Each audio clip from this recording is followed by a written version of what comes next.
Saint-Étienne Métropole inaugure sa nouvelle station bio-GNV à Roche-la-Molière.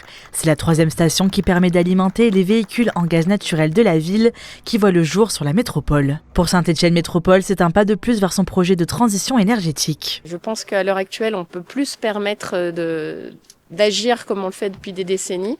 Vous l'aurez noté, Sylvie Fayolle m'a donné la délégation transition écologique et énergétique et adaptation au changement climatique. Et je pense que toutes ces contributions vont permettre pour l'avenir d'améliorer le quotidien et d'éviter les catastrophes que l'on connaît. Et en agissant à notre niveau, au niveau de la métropole, avec des installations comme celle-ci, on cherche à réduire énormément l'émission de gaz à effet de serre et tout ce qui s'ensuit. Le but de cette station est donc de décarboner au maximum les activités de transport. Ici, transports en commun de la métropole et véhicules de particuliers pourront faire leur plein.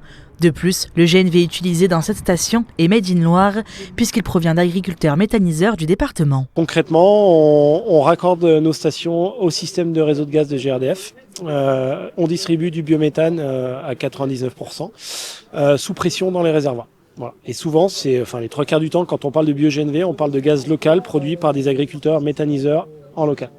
Donc vraiment de l'économie circulaire. Sur le cas de type de cette station, donc on a la ligne M2 là, qui fait entre Saint-Étienne et Firminy. Donc là, l'intégralité des bus à partir du mois de janvier seront des bus qui vont circuler au 100% bio-GNV, donc avec 95% de particules fines et d'émissions de CO2 en moins.